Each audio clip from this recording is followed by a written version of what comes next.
Old Town San Diego.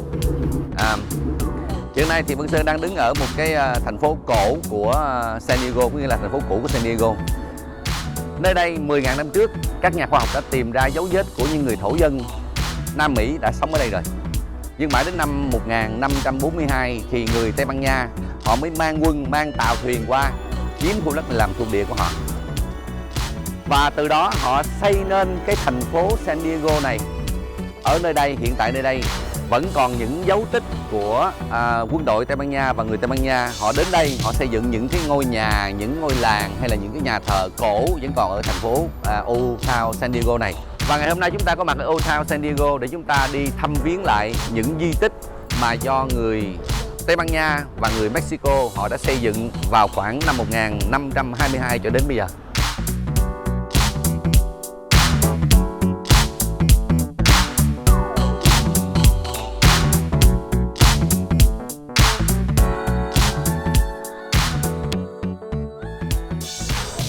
Đây là một cái ngôi nhà tiêu biểu của một cái đôi vợ chồng. Người chồng thì là người Tây Ban Nha và người vợ là người Mexico. Họ đã lấy nhau vào năm 1827 và từ đó cho đến 60 năm sau họ đã xây dựng khu đất này trở thành một cái làng nhỏ như thế này. Trong này có đầy đủ tất cả mọi thứ, kể cả một cái nhà thờ nhỏ nhỏ trong này rất là hay. Và qua 4 đời sinh sống của gia đình này, họ đã dựng tất cả những cái khu vực này như thế này. Và nếu mà nói như vậy thì đây là một trong những cái di tích mà đã đứng tại vùng đất này gần 300 năm.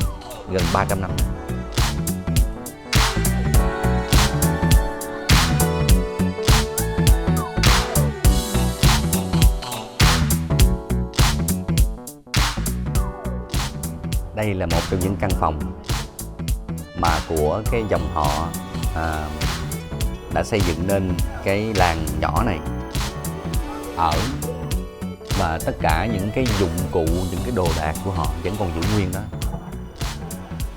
Nhưng đặc biệt một điều là hiện nay đó thì mỗi đêm người ta nghe được tiếng con nít khóc, tiếng giường kêu cọt kẹt, tiếng sinh hoạt ở trong những căn phòng như thế này. Thành ra ban đêm không ai dám ở đây chứ. Bữa nào mình thử mình vô đây mình quay coi có chuyện này không.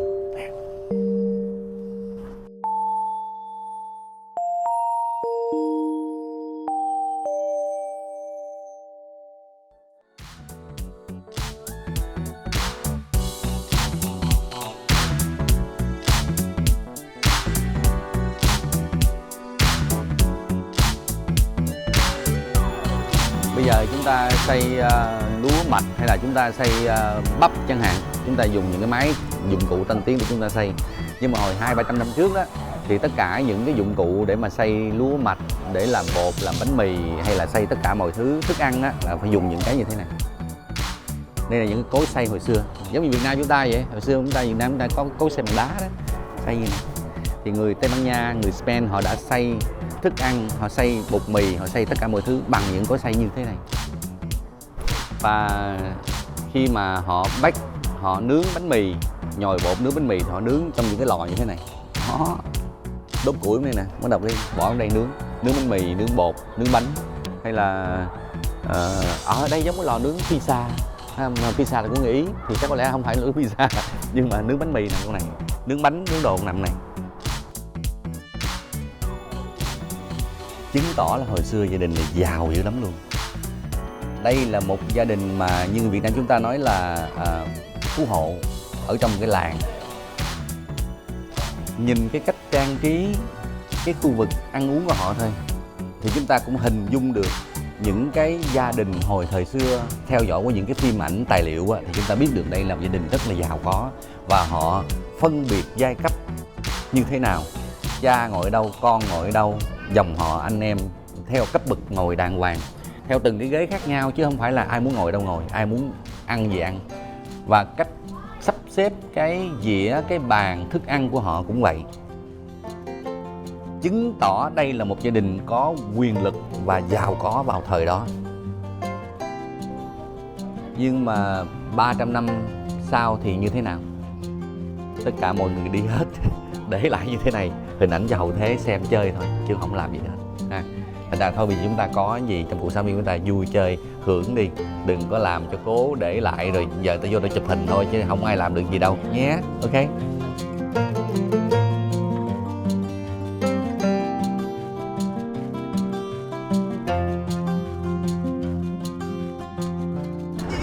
Có nhiều người lấy làm lạ là ở trong cái Old Town San Diego lại nhìn thấy một cái tiệm gift shop mà nó có màu sắc của Trung Hoa. Lý do tại sao vậy? Là tại vì hồi xưa cách đây 100-200 năm trước đó thì người Hoa họ một là họ nghèo khổ, họ đi theo một số người châu Âu đi qua đến bên Mỹ để họ đào vàng hoặc là họ làm công nhân. Song song tới đó thì cũng có một số người bị dụ bán qua bên này để làm những công việc nô lệ như vậy. Thành ra người Hoa là một những người gốc châu Á có mặt ở trên đất Mỹ đầu tiên, và những cái dấu tích, những cái văn hóa của họ vẫn còn lưu lại cho đến ngày hôm nay. Thành ra Old Town San Diego vẫn có những tiệm gift shop của người Hoa.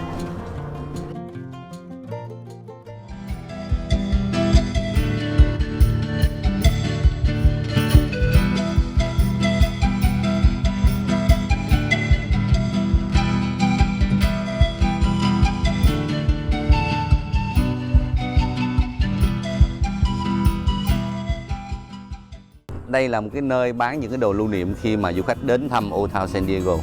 Đương nhiên ở đây chúng ta nhìn thấy những cái đồ lưu niệm màu sắc và những cái texture, những cái kiểu mẫu của người Tây Ban Nha và người Mexico. Đặc biệt là Vân Sơn thấy có một cái nó cũng hay lắm là nó kêu bằng dream catcher.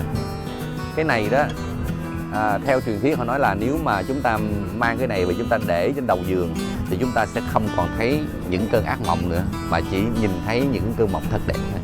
Thành ra những người nào có ác mộng thì đến đây lấy một cái dream catcher về. Cái này là chuyên môn trị ác mộng.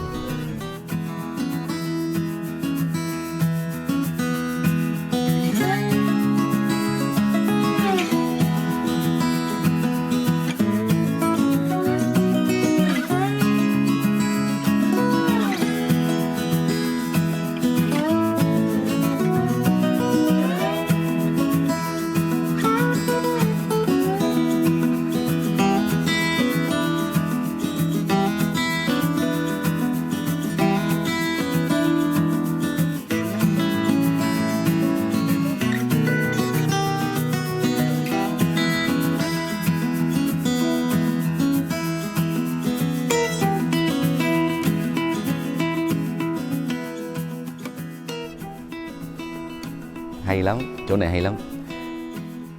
Đây là cái hãng mà chuyên môn chế tạo ra tất cả những cái loại xe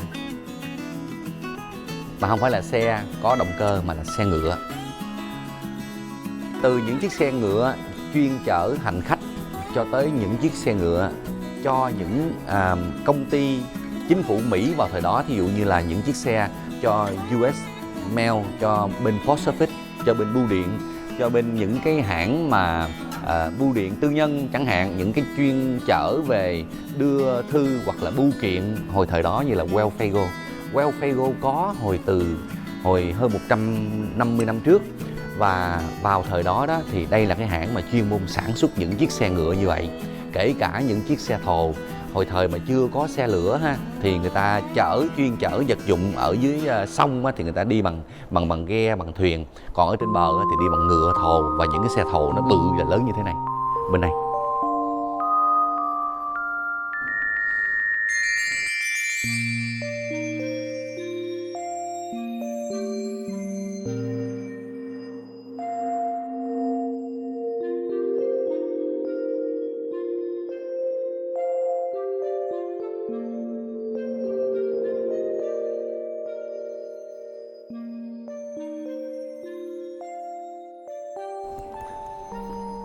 đây là những cái dụng cụ mà hồi xưa đó người ta dùng, thí dụ như là bàn ủi nè, bàn ủi than, máy in chữ, cưa, và những cái tool, những dụng cụ hồi xưa dùng để mà chế biến ra những cái xe, những cái vật dụng hồi xưa dùng nó vậy nè, thô sơ vậy thôi. Nên hồi xưa khi để được sản xuất một cái chiếc xe ngựa mà chúng ta nhìn thấy như hiện nay đó là nó mất rất là nhiều công sức và nó cũng rất là nhiều tiền.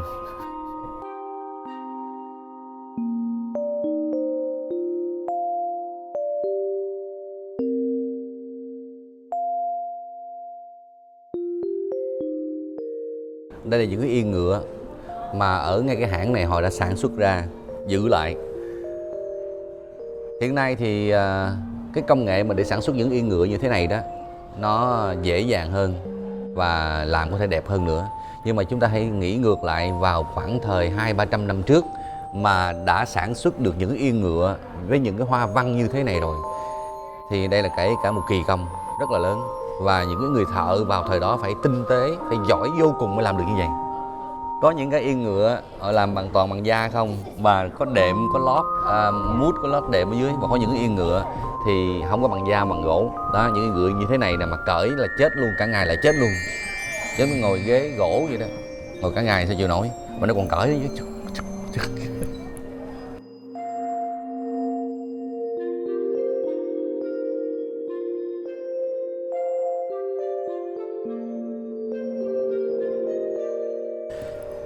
Từ trước tới giờ đó, Vân Sơn cũng như là Vân Sơn nghĩ là rất là nhiều người nghĩ là cowboy là xuất phát từ ở Houston, ở Texas, ở Dallas chẳng hạn.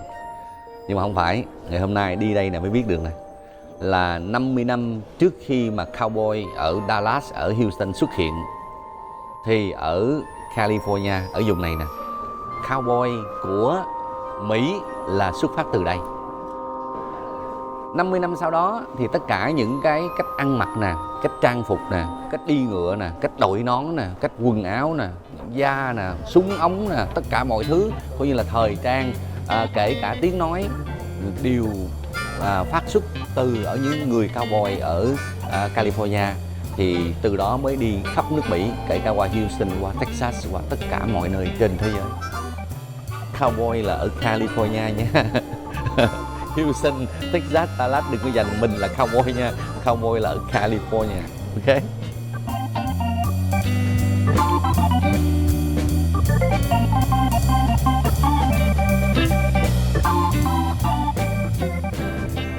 Đây là những cái vật dụng làm bằng tay của những người thổ dân ở vùng đất San Diego này hồi thời xưa. Tuy là của những người thổ dân này họ làm, nhưng mà những cái này á, hồi trước khi mà người Tây Ban Nha đến họ không biết làm những cái như thế này. Thì người Tây Ban Nha họ mang cái văn minh đến vùng đất này và họ đô hộ vùng đất này để làm gì? Để họ lấy cái văn minh đó, họ lấy cái hiểu biết đó, họ mang đến để họ lấy tất cả những cái nhiên liệu, những cái vật liệu ở vùng đất này, kể cả cái nhân công là những người thổ dân thời đó. Hai cái đó họ phối hợp lại làm ra những mặt hàng như thế này để họ mang về bên Tây Ban Nha, họ bán cho nước của họ, họ kiếm lời, họ make money bằng cách như thế. Kinh khủng ha.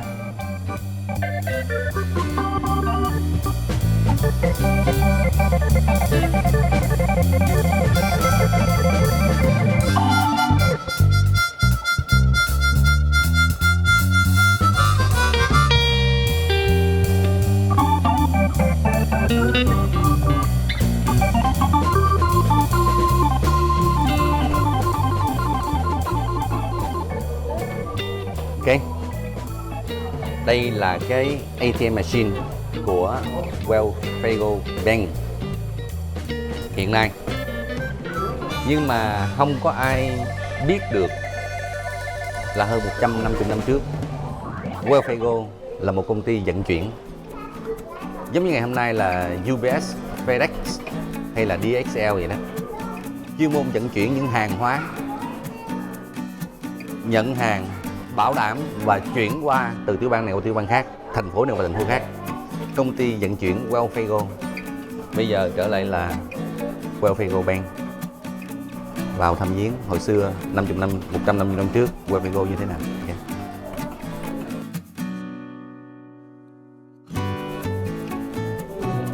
Hồi xưa khi mà Wells Fargo nhận di chuyển hoặc là đem những cái món hàng từ ở thành phố này qua thành phố khác đó, thì phải có những chàng cowboy đi theo, và những chàng cowboy đi theo phải thiện chiến, phải giỏi, phải sức khỏe, phải cởi ngựa giỏi, phải giỏi võ và đặc biệt là phải bắn cho giỏi. Tại vì thường thường bọn cướp nó hay đi theo những cái chuyến hàng như thế này nè, nó ăn cướp đó, ví dụ như là nó ăn cướp người, nó ăn cướp vàng, nó ăn cướp đồ vật, thì những chàng cowboy mà đi theo hộ tống như chiếc này nè phải thật giỏi.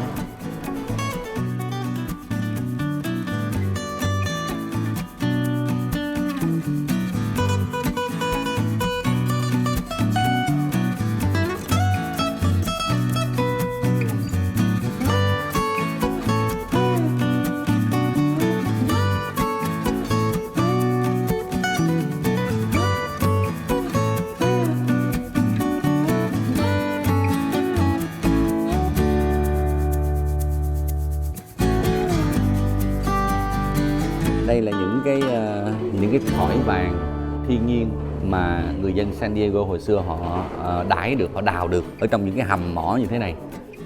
Và kể cả cái con sông Colorado đó, nó chảy thẳng từ ở Colorado chảy về vịnh Mexico nè, thì họ cũng ra những con sông đó họ đãi vàng. Và những cái vàng mà họ đãi được thì nó nằm đại khái như thế này. Đặc biệt hồi xưa đó, cái người dân ở California đó thì họ thích xài tiền coin hơn là tiền giấy, tiền đồng, tiền cắt hơn tiền giấy.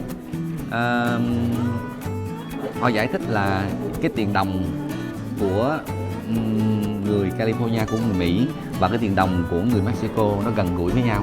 Thành ra cái người dân của người Mỹ hoặc là Mexico họ đều xài tiền đồng hết. Mặc dù tiền giấy lúc đó nó đã rất là thịnh hành nhưng mà họ không thích xài, họ thích xài tiền đồng hơn.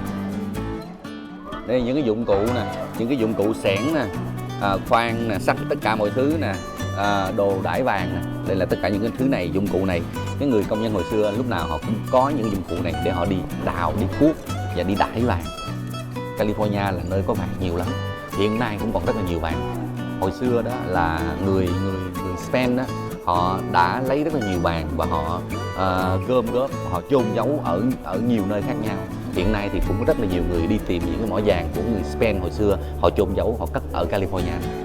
Đặc biệt là San Diego này cũng còn nhiều lắm. Người nào mà hay được thông tin này nhớ mai mốt đến San Diego đi tìm vàng, mình đào, lấy mình đi đào tìm vàng.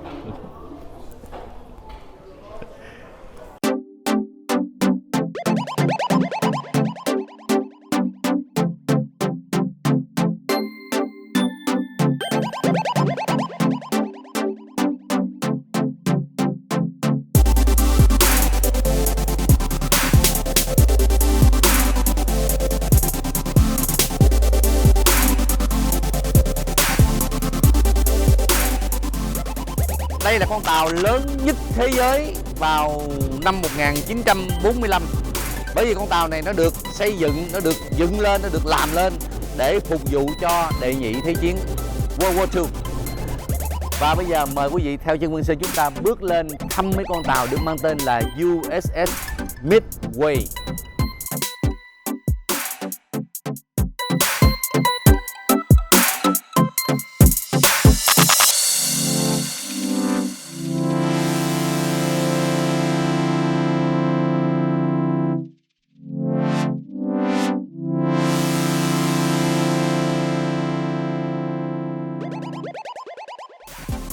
Cái con tàu này đó, cái chiều dài của nó là hơn 1.000 feet, có nghĩa là hơn 300 mét chiều dài. Cái chiều cao của nó là khoảng gần 100 mét, từ ở dưới đáy lên tới ở trên đỉnh đó, cột radar đó là khoảng 100 mét cao.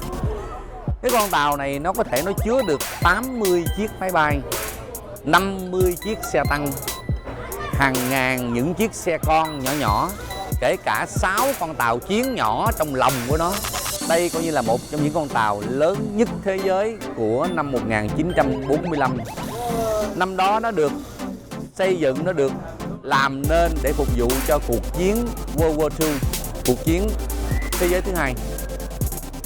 Và nó đã ở trong quân đội Hoa Kỳ, ở trong biên chế quân đội Hoa Kỳ lâu nhất luôn. Từ năm 1945 nó ở tới năm 1992 nó mới được về hưu.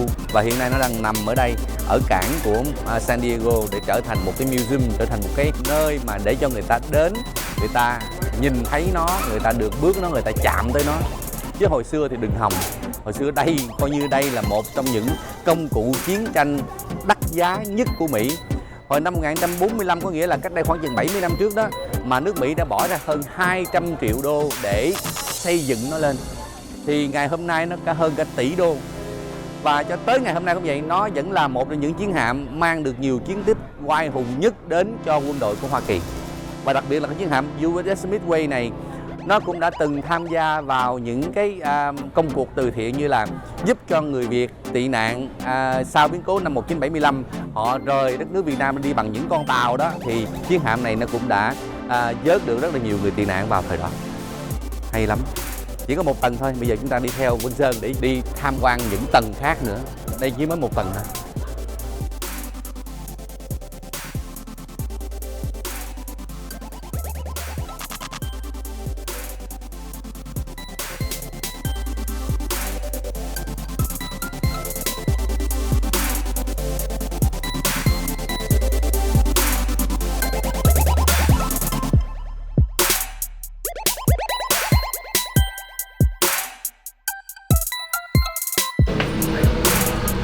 Có thể tưởng tượng được không?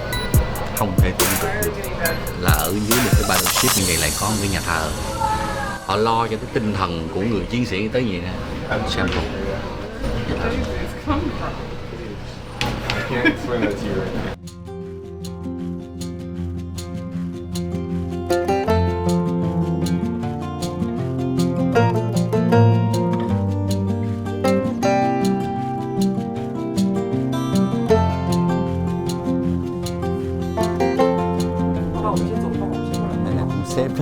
Sếp mới được ở vậy đó.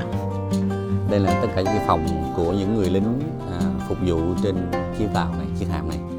Và tất cả những cái trang trí ở đây rất là thật. Ví dụ như Lê Văn Sơn thấy được cuốn lịch năm 1968, February tháng 2 năm 1968.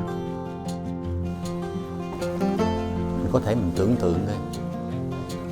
Năm 1945 mà họ đã nghĩ, họ đã chế ra được một cái chiến hạm, mà trong chiến hạm này nó cần phải có bao nhiêu thứ trong này: ống hơi, dây điện, toàn bộ tất cả mọi thứ, kinh khủng lắm chứ không phải là chuyện những cái kỹ thuật của thời năm 1940 mấy này. Một nè, đến máy.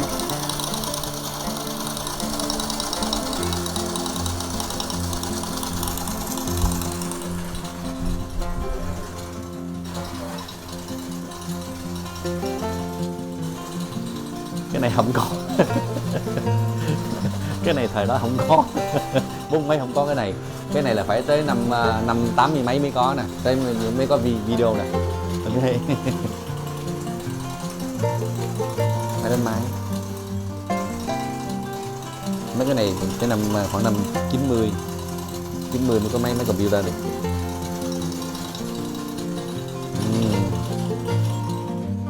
Phòng tắm. Wow, cú cha. Đây là phòng sĩ quan đây.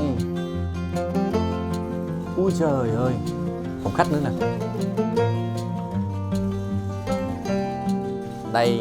Đây là phòng của sĩ quan nè, đây là chef nè, đây là có thể là captain của con tàu này, ở cái phòng như thế này. Đó, thấy không? Có tivi, có tất cả mọi thứ, và đặc biệt có phòng khách bên này nữa nè. Sofa đàng hoàng. Làm gì? Ok, nó giữ nè. Có cái desk làm việc đây nữa nè, phòng làm việc. Ổng nè.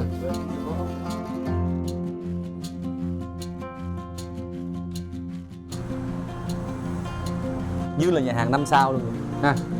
Steak nè, rồi french fry nè, salad, rồi dĩa, rồi khăn, rồi ngồi ở đây á, là bàn trận chiến sẽ đánh như thế nào, và khi đánh thắng rồi đãi ở đây nè.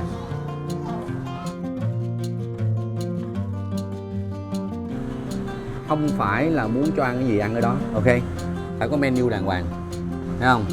Tất cả menu nè, menu có. Sau khi ăn xong rồi đó, còn có movie cho coi nữa. And Total Recall. Phải không? Ở trên tàu mà như là Một cái thành phố nhỏ vậy, một thành phố thu nhỏ, không có khác gì trên á, đảo á.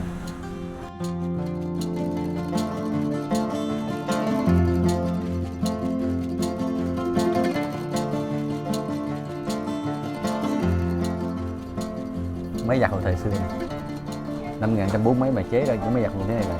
Và đặc biệt khi vô cái phòng này á, là cái phòng giặt giũ của những cái người mà lính họ ở này. Mà khi vô đây đó thì chúng ta tưởng tượng là chúng ta sống lại vào cái thời đó vậy. Tại sao? Là tại vì cái tiếng máy nó kêu ha, cộng với lại cái mùi xà bông ở đây họ làm y như thật vậy đó. Cái mùi xà bông nó ra y như là đang ở trong phòng giặt, và tất cả máy móc đang hoạt động ra, cái mùi xà bông nó ra thơm.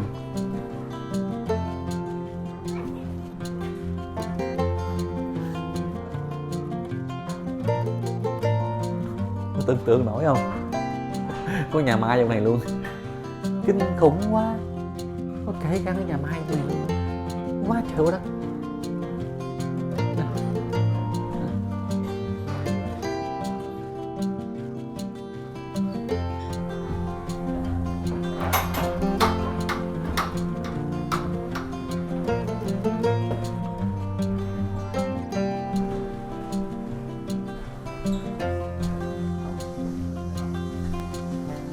Tính hay quá, tính toán hay quá.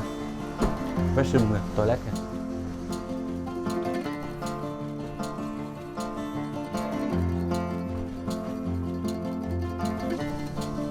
Đang có người ngồi luôn.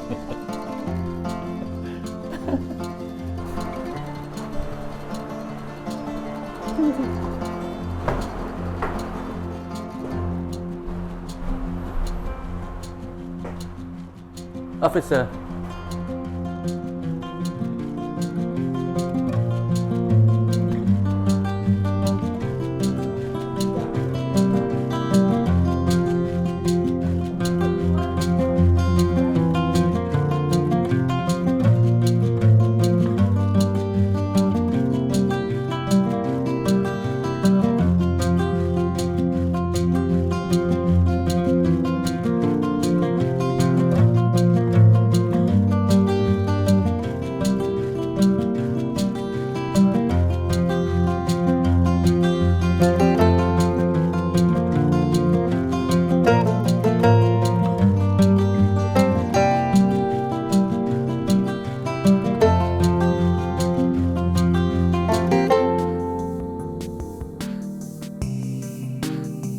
Những chiếc máy bay này chúng ta ít thấy ở ngoài, nó chỉ được chế ra, được tạo ra để cho mang vào những chuyến hạm như thế này. Chúng ta nhìn thấy nè, cái cánh của nó xếp lại được, cái cánh của nó đó phải xếp lại để nó mang cho nó gọn lại, nó bỏ vô trong hạm. Khi cần thì đưa lên trên, mở cánh ra bắt đầu bay. Kinh hồn chưa? Đây nè.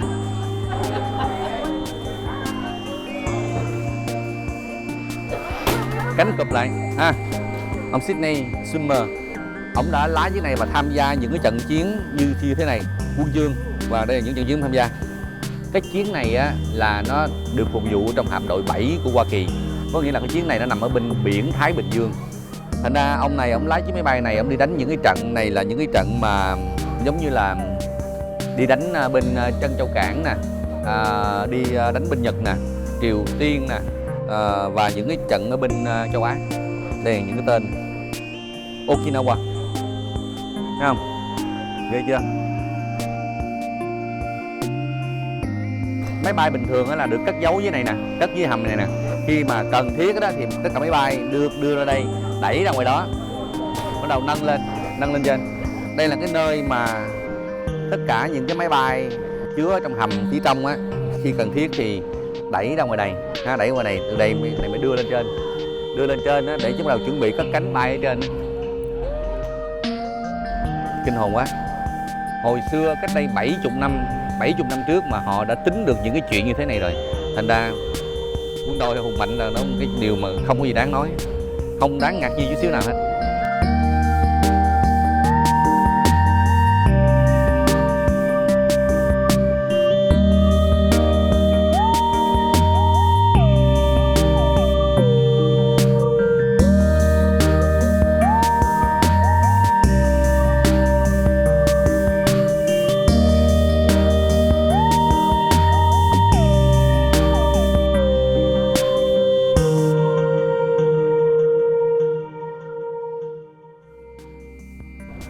Đây là cái flight deck, hay còn gọi là cái đường bay.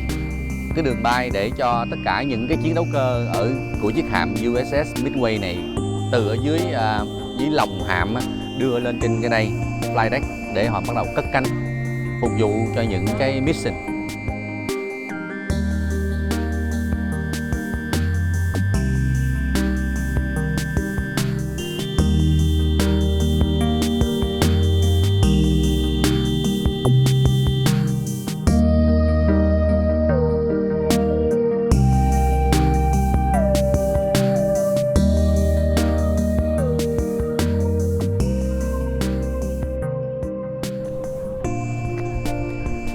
Không đi, không thấy, không tới, không đứng đây, mình không tin là lại có một cái chiến hạm mà nó lớn như thế này. Hồi xưa giờ mình coi phim ảnh, mình coi phim tài liệu thì thấy là cái chiến hạm á, thì thường thường nó chở như chiếc máy bay trong lòng của nó, rồi nó đưa lên cái flight deck rồi nó bay đi thôi. Mình không biết là nó lớn cái cỡ như thế này. Mình phải đi va chạm thực tế mới thấy nó khủng khiếp như thế nào. Và một cái điều mà mình đáng nể hơn nữa đó là cái chiến hạm này nó đã được sản xuất năm 1945, 70 năm trước mà họ đã làm được những chiến hạm như thế này rồi. Quân đội Hoa Kỳ, đất nước Hoa Kỳ đã tạo nên được những công cụ chiến tranh như thế này rồi, thì thấy sức mạnh của họ đáng nể như thế nào. Và đặc điểm cái điều nữa đó là cái chiếc USS Midway này đó là được chế tạo ngay tại thành phố San Diego này. Ở tại thành phố San Diego này hồi 50-70 năm trước đã có những công xưởng chế tạo những chiếc tàu chiến cũng như những chiếc chiến hạm như thế này cho quân đội của Hoa Kỳ. Song song theo đó họ cũng đã sản xuất những người lính thủy cũng như là những người lính thủy đánh bộ cho quân đội Hoa Kỳ cho tới ngày hôm nay.